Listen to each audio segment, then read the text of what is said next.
और ये फल कैसा है? निगम कहते हैं वेद को, कल्प कहते हैं समय को।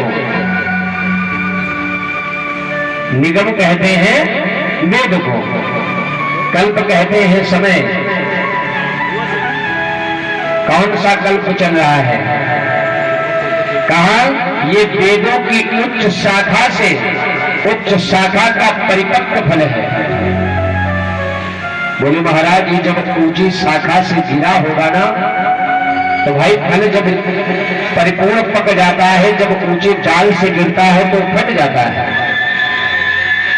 बेकार हो जाता है। तो महाराज ये जब ऊंची शाखा से गिरा होगा ना तो ये पक नीचे गिरने से फट गया होगा, बेकार हो गया होगा या पिलपिला हो गया होगा। ये खाने योग्य फल नहीं है।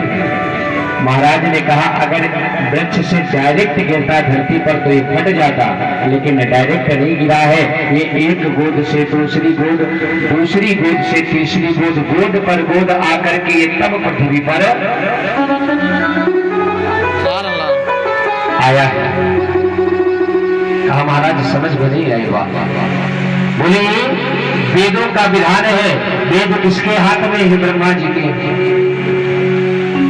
और ब्रह्मा जी के हाथ से ब्रह्मा जी की गोद में यह फल आया। ब्रह्मा जी ने किसे दिया?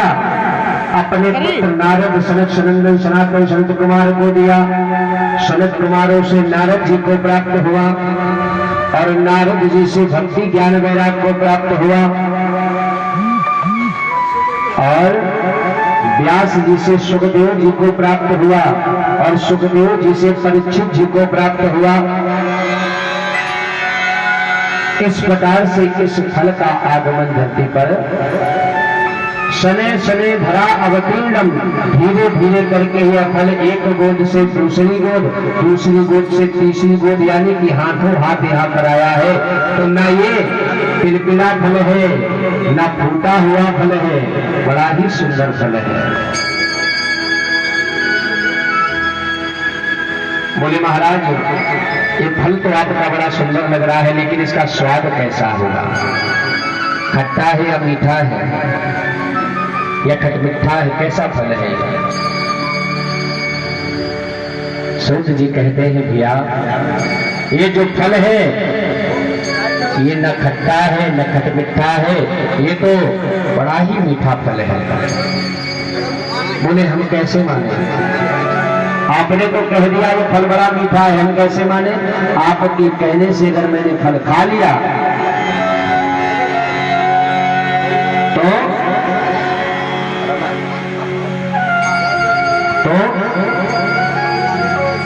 कहीं अगर ये धोखे में खट्टा निकल गया तो उनका स्वाद बेकार हो जाएगा, 2-3 दिन कुछ खा नहीं पाऊंगा। सूत जी कहते अच्छा ये बताओ फलों का सबसे ज्यादा पारखी कौन होता है? बताइए फल को सबसे ज्यादा कौन परख होता है, कौन पारखी होता है? बताइए।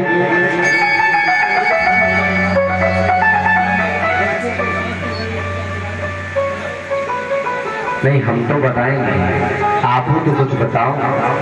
ऊंच गांव सानी में है, नाम है ऊंच गांव और सानी, यानी कि ऊंचे गांव में आकर के यहीं पे सब मिल गए। कहते हैं फल का सबसे बड़ा पारखी तोता होता है। कौन होता है? तोता। नहीं हम लोग बगिया में जाते हैं तो क्या कहते हैं? सुआ का कटा हुआ फल है जरूर मीठा होगा, कहते हैं ना। विचार करिए सोनका दृश्यों से कहते हैं या तो तोते की चोंच में इतनी मिठास होती है कि वो जिस फल को चख लेता है वो फल मीठा हो जाता है, या तो तोता इतना पारखी होता है कि उसी फल में अपनी चोंच को मारता है जो मीठा होता है खट्टे फल को। तो बोले फिर महाराज इसे किस तोते ने चोंच मारा है? तो बोले सुखदेव महाराज ने। ये भी तोते के स्वरूप है। बोले ये भी तोते के स्वरूप है, परमहंस है, और परमहंस रूपी तोते ने इस भागवत रूपी फल को चखा है। तो इसमें तो राही नहीं है कि ये फल खट्टा होगा या खटमिठा होगा, ये परिपूर्ण पका हुआ मीठा फल है। आप सब छोड़ दें।